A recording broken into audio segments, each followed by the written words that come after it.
When I first met Steve-O, I hated him. I seriously could not stand him. I didn't really care if he lived or died. I didn't. But now I love him. I mean, he's famous. Yeah, it was after I got there that they told me, like, hey, you know, like, we're doing this for a pilot for MTV, and don't even worry about it. Like, it's definitely going to get picked up because we have Spike Jonze's name on it. So I was like, oh, okay, that's cool. So we planned out my big stilt stunt where I was on fire with the unicyclist and Simon Reddy. But we planned it for New Year's Eve 2000. And it was just really important to me for like Y2K, everybody's making a big deal out of it, that on New Year's Eve of 1999, I was going to do just a huge earth-shattering stunt. And part of my job on cruise ships was to walk around on stilts. So rather than just fall down on stilts, I figured I would have my stilt costume on fire with a unicyclist riding through my flaming stilts, and Simon Reddy falling off a house over my head through a huge fireball that I blew out of my mouth. The stilt stunt took several tries because it was really hard getting his stilt pants to burn. At the same time, I was going over the top of him off the roof, and the unicyclist was going between his legs. But the third one, the third one was a huge success. And then later, everybody found out that we weren't allowed to play with fire on TV. So yeah, that one slipped through the cracks. Only now does the world get to see it.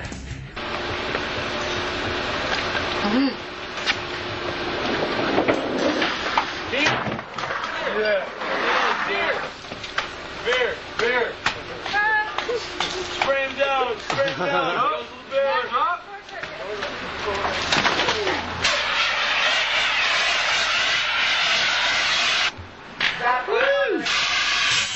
I guess the thing I'm proudest of in terms of the involvement I've had with Steve is alerting him to a couple of contracts, including the MTV contract, where the lawyers buried in the fine print a lot of very restrictive language that would have prevented him from doing his own videos or his own road shows. They were out to screw him, and I did the best I could to prevent that from happening.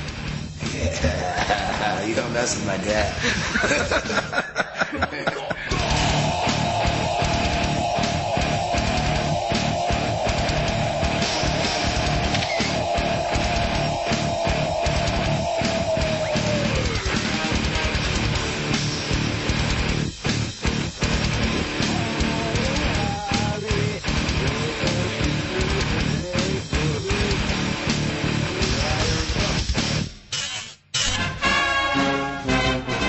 So yeah, I was just kind of waiting for, the pilot to get picked up and just sort of biding my time in the circus. So we're here in the Fort Lauderdale Swap Shop, the home of the Hannaford Family Circus, where old Steve-O performed as a circus clown for 6 months. As clowns go, I wasn't funny and I wasn't terribly talented, but I showed up on time and I did my shows. This is George Hannaford III. Hi. A world-class circus performer. He was a decent clown. He always showed up on time. He was clean. He always had his makeup on, and he had a real good makeup. He had a real good. He looked like a good clown. He wasn't like one of those scary kind of clowns that scare kids instead of entertain them. He was a good-looking clown. He would do pretty much the same stunts that he does on stage now. He would do in the circus ring. He would balance the ladders on his head. He would blow the flames out.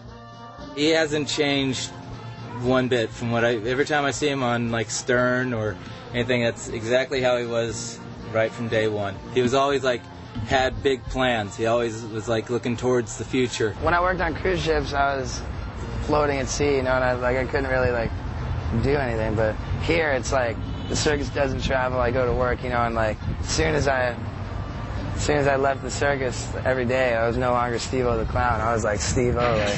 I was able to pursue my real career more and just kind of earn my money in the circus. He wasn't just satisfied with the status quo. He wasn't just going to be a circus clown. He took his performance seriously. You think he's goofing around, but deep down he's serious about performing. So really, I spent the entire time in the circus in Florida, just waiting for the Jackass pilot to get picked up.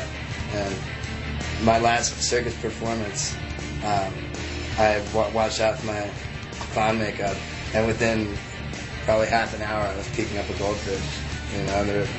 Once that goldfish segment aired once on MTV, literally the next day my life was forever changed. I'm proud of the success he's achieved. Obviously, I don't think any parent would choose this as the optimal career for any one of their kids, and I certainly tried very hard to talk him out of it. But now that he's committed and it's his life and he's got to make those calls for himself, I'd rather have him be successful than unsuccessful. And I think most recently he's done a pretty good job of being successful. I went from clown college to selling pot, from selling pot to working on cruise ships, and from working on cruise ships to being in the circus. But in between cruise ships and the circus was when I filmed the stilt stunt for the Jackass pilot. Right when it did get picked up, when I got that first phone call from Tremaine, say, hey, it's not a pilot anymore, man, like, you know, we got ordered. He told me to send in, like, he knew I had a lot of footage, so he told me to pack up all the footage I had that would be good for the show, you know, and send it all in so that they can acquire it. So I packed up every last piece of footage I had and I sent it in, and not one goddamn clip was allowed on TV.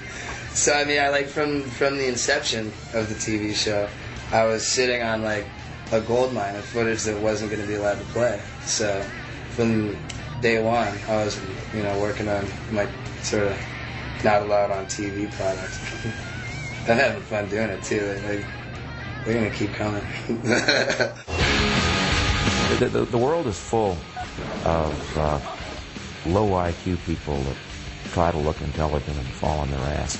And Steve, I think, is a fairly high IQ person that does a great job of looking stupid. And that's probably why he's successful at what he does.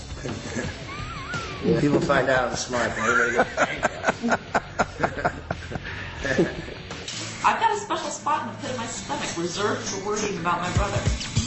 But we have a deal. I mean, I prefer hearing about the stunts after he's already survived them. As long as he doesn't drive and do anything that causes permanent damage.